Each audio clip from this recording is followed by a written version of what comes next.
Today we gonna discuss the epidemiology. Again, it's a very important topic of your final year, plus a long note also. Now, this epidemiology word, it is derived from Greek, which epi means upon, demos means people, and logy is again study. So basically, in simple words, it's a study done on the people. Various definitions has been given by various authors. The most accepted definition is given by Dr. John M. Last, which he states that it is a study of distribution and determinants of health-related states or events in a specified population and the application of this study for the control of health problems. Exactly, just remember the two words, that is distribution and determinants. When the word distribution is come, it is elaborating or explaining about the descriptive epidemiology, and when it comes about the determinants, it is explaining about the analytical epidemiology. Now, the various aims of this epidemiology is to describe the magnitude, to describe the distribution and magnitude of the health, to identify the etiological factors and the pathogenesis, to provide the essential data for planning, implementation and evaluation of the services, for the prevention, control and treatment of the disease, to the settings of priorities among the services. The epidemiology can be classified into various parts. When we are studying the distribution of disease, it is according to time, place and person, it is called as descriptive epidemiology. When studying the etiological factors, again there is two types. Those are prospective studies and retrospective studies. It is further classified as analytical epidemiology. When recommending the preventions and control measures and epidemiological investigations and implementing prevention measures, it is called as applied epidemiology. And when carrying out the research activities, it is further said as experimental epidemiology. Now, various tools for the measurement in epidemiology are rate, ratios and proportion, where rate is defined as it is the frequency of disease or characteristics expressed per unit of size of a population or group in which it is observed. Ratio denotes to the relation in size between two random quantities, and proportion, it is the ratio which expresses the relation between magnitude of part of a whole. Now, concept of numerator and denominator. Numerator refers to the number of times an event, that the disease, birth rate, death rate, etc. In the rate, the numerator is a component of denominator, whereas it is not in the case of ratio. Whereas denominator, it becomes important in the fact that without the numerator does not have a significant meaning. Denominator may be expressed in relation to population and total events taken place. Denominator, if you want to take any ratio, the denominator may be taken as media population. Ideally, it is considered on the population media on total population on 1st of June of any year. Population at risk, person according to his time, person according to the distance, and subgroups of the population. Basic measurement of epidemiology, there are two basic measurements, that is measurement of mortality and measurement of morbidity. The measurement of mortality includes crude death rate, specific death rate, age-specific death rate, case fatality, proportional mortality, standardized, and infant mortality. Coming to your crude death rate, it is simple, that total number of death occurred during a year. So how you will calculate? Total number of death divided by the population, media population of that particular year. Whatever will come, that will be the crude death rate of that country or that city, etc.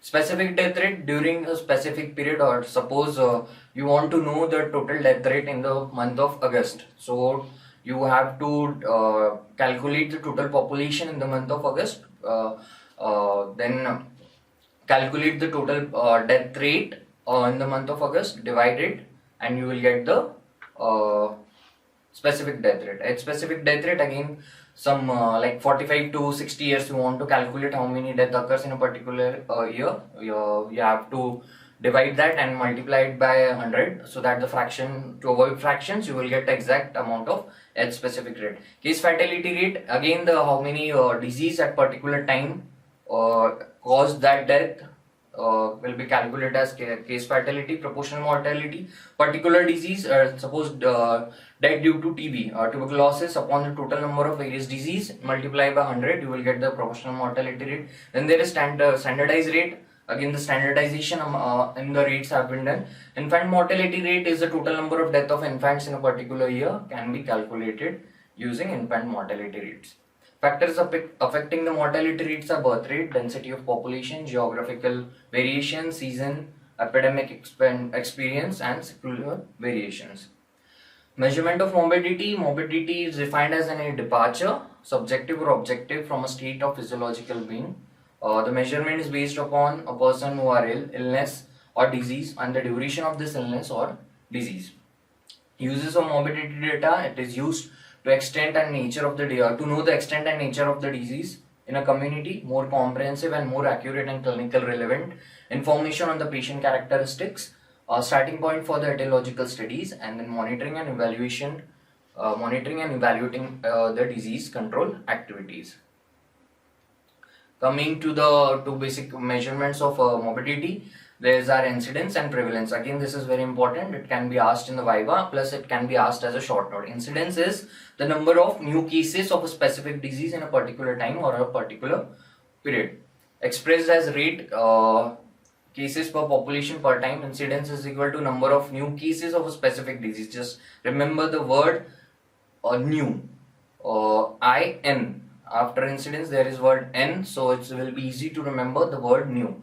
Only the number of new cases in a specific disease during a given period of time. Upon population at risk, you can multiply it by 1000 to avoid the fractions, and you will get the number of incidents. There are two varieties of incidents: episode incidents and cumulative. Cumulative, again, a periodic incidence. Episode incident during a particular time. Suppose you want to know number of cases of HIV during the period of May to June. You can calculate the number of cases and then the total population during that time and multiply it by 1000. You will get the incidence rate of HIV during the month of May to June. Cumulative period during the whole period of time, like 1 year, it can be 2 years, or it can be 10 years. You will get the number of new cases. Uses of incidence will be taking action to control the disease. Exactly. Clues to research into etiology and pathogenesis. Study of distribution of disease, evaluating the efficacy of preventive and therapeutic measures. Then comes the prevalence. Again, incidence, the number of new cases, whereas prevalence will include number of both old plus new cases. It's defined as a total number of all individuals who are at attribute or disease at a particular period of time divided by the population at risk of having the attribute or disease at this point in time or midway through the period. Simple words, just remember number of old and new cases of disease or anything at a given period of time. Two types of prevalence: point prevalence and period prevalence. Again, point prevalence at a particular point, period prevalence during the whole period. The total number of all current cases of the specific disease at a given point in time, that is point prevalence. Current cases, that is old and new. Estimated population at the same point multiplied by 100. You will get the point prevalence, whereas period prevalence is the total number of all the current cases of specific disease at a given time. Interval, estimated the mid-interval population. Again, you can take as a mid-year because you are taking a whole year, so you have to take the mid-year population, multiply by 100, you will get the period prevalence. Uses of prevalence rate, estimating the magnitudes of a disease and the health problems in the community to identify the potential risk factors and to administrative and planning purposes. Factors affecting the prevalence rate are longer duration of disease, prolongation of life of patient without cure, increase in new cases, and migration of the cases. Again, migration of people will affect the prevalence rate, and migration of susceptible people, and improved diagnosing facility. Before moving on to our descriptive epidemiology, I would like to discuss the definition given by John M. Last of epidemiology. It states that it is a study of distribution and determinants of health-related states or events in a specified population and the application of the study for the control of health problems. Now, there were various types of epidemiology. There are descriptive, analytical, and experimental epidemiology we'll be discussing today. First is descriptive epidemiology. It is describing the situation. It is concerned with the observation of the distribution of a disease or any health related events in a human population and the identification of the characteristics with which the disease or condition under the study seems to be associated. Now, the steps involved in descriptive epidemiology is, there are a total of 6 steps. First is defining the population to be studied. Second is defining the disease under the study. Describing the disease in the terms of time, place and person, measurement of disease, comparing with the known indices and formulation of hypothesis. Moving on to our first step, that is defining the population to be studied. The population selected for the study has to be defined in the terms of total number, age, gender, occupation, culture and socioeconomic characteristics. In simple words, if I give you an example, you want to do a study to see the total number of tuberculosis cases in a village. Before further going on to your study, we will always record total number, that is total population, age, which age people are maximum in those places, gender, again male and female ratio, occupation, whether after being diagnosed with the tuberculosis, whether they will have this paying capacity or not, whether they are working, and whether it is work related exposure.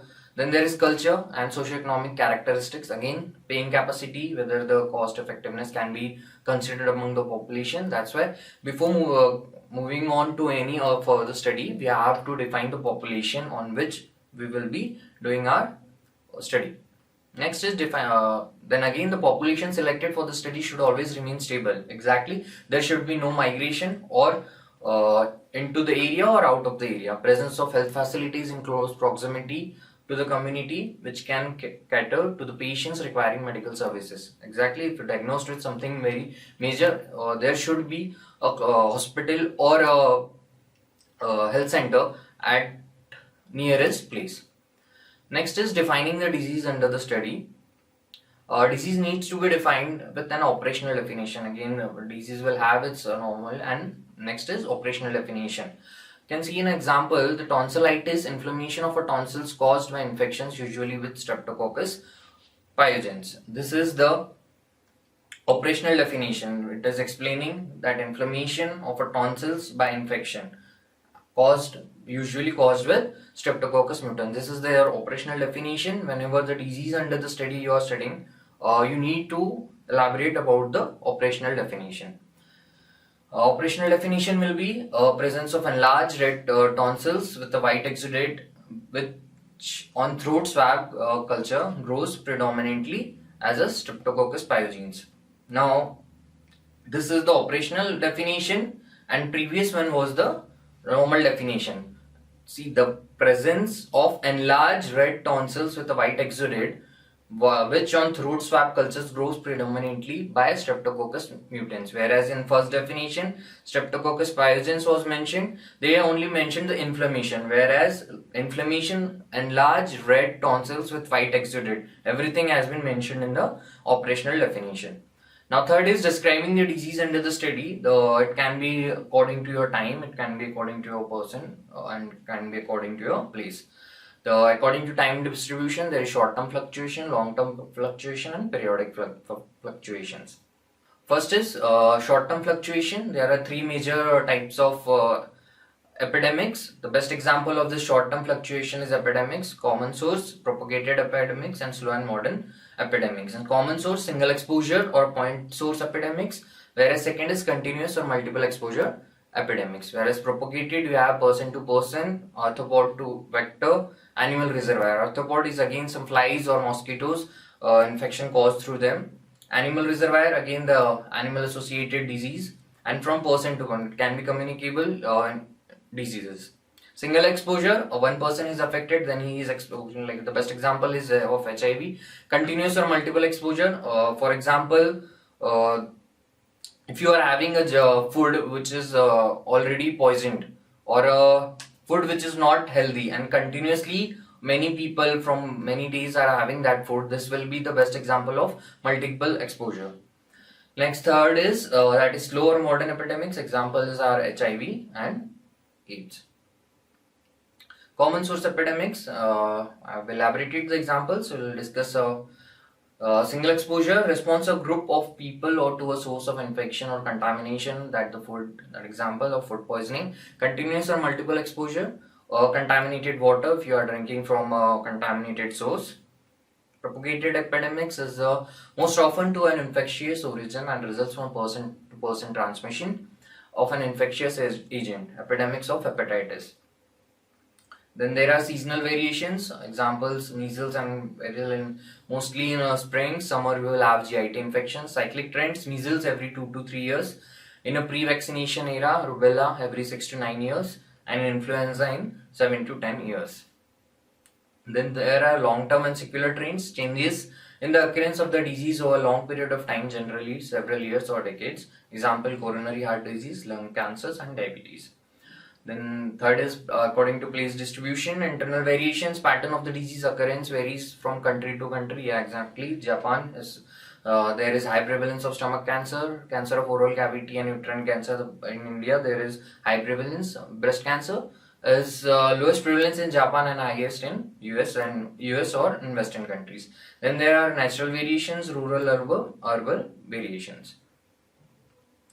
Measurement of the disease can be done in two types. If you want to know the incidence, you can go for cross-sectional studies, and for longitudinal studies, both incidence and prevalence can be known. Case control study, also known as prospective study, longitudinal study. This will be case control. Analytical epidemiology will be covering two types, that is case control study and cohort study. Case control study, also known as prospective study, longitudinal study, incidence study, and forward-looking study. The distinguishing features of this study are: the cohorts are identified prior to the appearance of disease. The cohort means a group of people. The study groups so defined are observed over a period of time to determine the frequency of disease among them. The study proceeds forward from cause to effect. CE, you can remember CE. Cohort, a group of people who share a common characteristics or experience within this defined period of time. Indication, when there is a good evidence of an association between exposure and disease. When exposure is rare but incidence of the disease is high among the exposed. When follow-up is easy and when sample funds are available. There is distinguishing features between case control study and cohort study. It proceeds from effect to cause, whereas in cohort study it proceeds from cause to effect. Starts with the disease. It starts with the people exposed to risk factors or suspected cause. Usually the first approach to the testing of hypothesis, but also useful for exploratory studies. Then there is reserved for the testing of precisely formulated hypothesis. Involves fewer number of subjects, involves large number of subjects, yields relatively quick results. Long follow-up period often needed, involving delayed results. Suitable for studying disease in the case control study. Inappropriate for the disease or exposure and the investigation is rare in cohort study. Generally gives estimate of a relative risk only. Yields relative risk as well as attributed risk.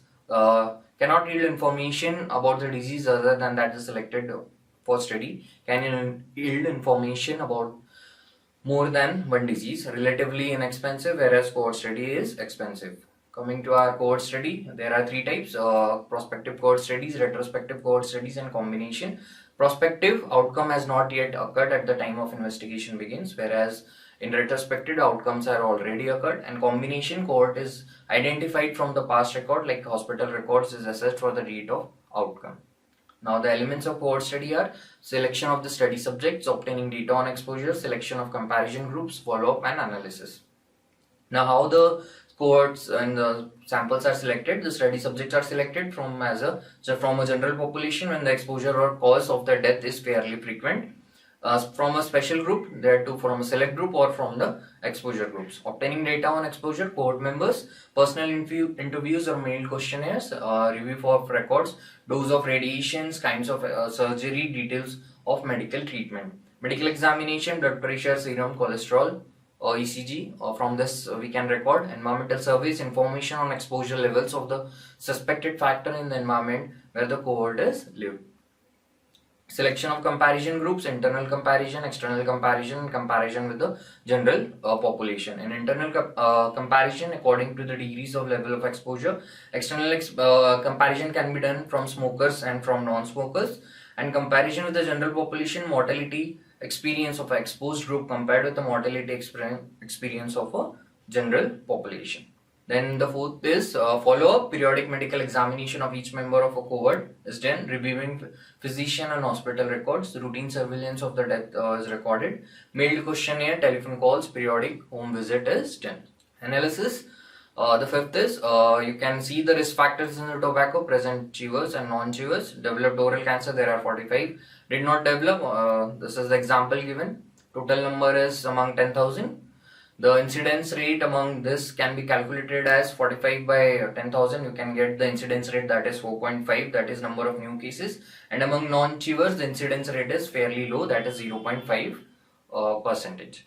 Estimation of relative risk is calculated incidence among the disease among exposed upon incidence among the disease among non-exposed. So 4.5 upon 0.5, you will get the 9, that is the estimation of relative risk. Bias in a cohort study, bias occurs when the group selection bias and information bias are there, occurs when the group study does not reflect the same distribution of characters like age, sex, occupation and race, whereas information bias when there is an error in the classification of an individual with respect to the outcome variable. What are the advantages of this cohort study? Incidence can be calculated, several possible outcomes related to exposures can be studied simultaneously, provide a direct estimate of a relative risk, and dose response ratios can be calculated. A disadvantage of cohort studies involve a large number of people, takes long time to complete the study and obtain results, loss of substantial portion of the original cohort, it is expensive, very expensive, study itself may alter behavior, and there will be always be an ethical problems. Now coming to our last and next part of epidemiology, that is experimental epidemiology.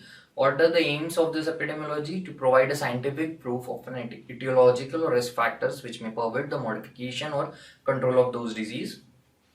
To provide a method of measuring the effectiveness and efficiency of health services for the prevention, control and treatment of disease, and to improve the health of a community. There are two types of experimental studies can be done, that is a randomized control trial and non-randomized control trial. Your long note may come that explain the RCT, that is randomized control trial. Randomized control trial, there are total 6 steps: drawing up a protocol, selecting reference or study population, randomization, manipulation, follow-up and assessment of a outcome. The first step is drawing up a protocol. It specifies the aims and objective. Always before an experimental study, we have to specify the aims and objectives of the study, criteria for selection of the study groups, size of a sample, procedure for allocation of the subjects into the study and the control groups, and treatment to be applied. Once the protocol has been evolved, it should be strictly adhered to throughout the study. Next step is selecting the reference and experimental population. Reference or target population, it is the population to which the findings of trial, if found successful, is expected to be applicable. Whereas experimental or study population is derived from the reference population. It is actual population that participates in the experimental study. Next step is randomization, the statistical procedure by which the participants are allocated into groups usually called as study or control groups. It is an attempt to eliminate the bias and allows for comparability. By random allocation, every individual gets an equal chance of being allocated into the group. Fourth step is manipulation, deliberate application or withdrawal of or reduction of the suspected causal factors as laid down in the protocol. Next step is your follow-up, examination of experimental and control group subjects at defined intervals of time in the standard manner under the same given circumstances till final assessment of the outcome. Next step is your assessment. The final step in the assessment of the outcome of the trial is term of positive results, that is benefits of the experimental measures such as reduced incidence or severity of the disease, whereas negative results will lead to severity and frequency of the side effects and the complication including death. Then there are in the experimental study you have to always avoid the bias, and to avoid the bias you will always do the blinding. Now bias on the part of participants may be subjectively feel better or report improvement if they knew they were receiving some form of treatment. Give you an example. If you know which kind of product you are using, if you are liking that product, you will use it regularly. If you don't like that product, you won't use. If I give you a herbal toothpaste and normal close-up, you know that if you are using close-up frequently, you will use that, but you won't use that herbal toothpaste. So that can be result into the participant's bias. Observer bias, investigator measuring the outcome of therapeutic trial may be influenced if he knows beforehand the particular procedure or the therapy to which the patient has been subjected. It is known as observer bias. Bias by an evaluation, investigator may subconsciously give a favorable report in the outcome of a trial. To avoid bias, we will always do the blinding. The blinding are of three types: single blind, double blind, and triple blinding. First, single blind trial, participant is not aware whether he belongs to the group. If I'm doing a study, suppose I want to test three toothbrushes among the population. So in a single blind, I won't tell the participants of my study that which toothbrush belongs to them. Double blind, neither the investigator nor the participant in the same study, I will also not know which toothbrush is given to the participants. And triple blind, participant, investigator, and the person analyzing the data will all be blind. Some of the study designs: concurrent parallel design. Comparisons are made between two randomly assigned groups, one group exposed to a specific treatment and the other group not exposed. Patients remain in the study group or control group for the duration of investigation. Now, this is the elaboration of your concurrent parallel study design. Patients exposed to a specific treatment group and an exposed to a group. Observation: whatever the results will come, you outcome. Simple words: in a study for mouthwash, give one herbal mouthwash and given that chlorhexidine. Give to the patients. After 21 days, you can record what is which mouthwash was beneficial in the treatment of gingivitis. This is concurrent parallel study design. Once you give, after few days you record, you will get the answer. Now, other type is crossover study design. In this, patient serves as own control. As before, the patients are randomly assigned to a study group and control group. The study group receives the treatment under the consideration. The control group receives some alternate form of active treatment or placebo. The two groups are observed over time. Then the patients in each group are taken off their medication or placebo to allow for the elimination of medication from the body and for the possibility of any carryover effects. After this period, the two groups are switched. These are the diagram showing patient exposed to a specific treatment group and next is unexposed to a specific treatment.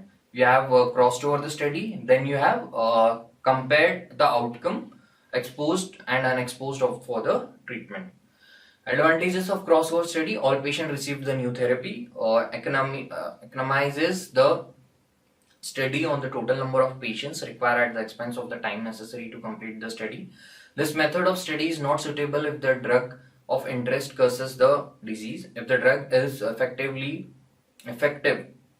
only during a certain stage of the disease, or if the disease changes radically bring the period of time required for the study. These are the types of randomized control trials: clinical trials, preventive trials, risk factor trials, causation experiments, trial of etiological agents, and evaluation of an health services. Coming to our first, that is types of clinical trial, concerned with the evaluating of therapeutic agents, mainly drugs, evaluation of beta blockers in reducing cardiovascular disease, mortality in the patient surviving the acute phase of myocardial infarction. Clinical trial, it is trial of any drug can be done to whether the disease, whether it is affecting on the disease or not. Next is preventive trials, trials of preventive measures to prevent or eliminate on an experimental bias, trials of vaccines and chemoprophylactic drugs. Risk factor trials, investigator intervenes to interrupt the usual sequence in the development of disease for those individuals who have risk factor for developing the disease. Often involves risk factor modification. The concept of risk factors may give new dimension to the epidemiological research. Fourth is causation experiment. An attempt is made to evaluate the termination of habit which is considered to be usually related to the disease. If such action is followed by the significant reduction in the disease, the hypothesis can cause it. The hypothesis of cause is greatly strengthened. Cigarette smoking and lung cancer. If in a randomized control trial, one group of a cigarette smoker continued to smoke and the other group has given up, the demonstration of the decrease in the incidence of a lung cancer in the study group greatly strengthened the hypothesis of causal relationship. Now, next is a trial on the etiological agent. The aim is to confirm or refute an etiological hypothesis. Coming to our non-randomized control trials, there are uncontrolled and natural experiments. The trials with no comparisons group may be useful in evaluating whether the specific therapy appears to have any value in a particular disease, to determine an appropriate dose, to investigate adverse reactions, etc. Next is natural experiments, where experimental studies are not possible in human population. The epidemiologists seek to identify the natural circumstances that mimic the experiment. For example, in respect of cigarette smoking, people have separated themselves naturally into two groups, smokers and non-smokers. With this we'll end our epidemiology chapter. Thank you.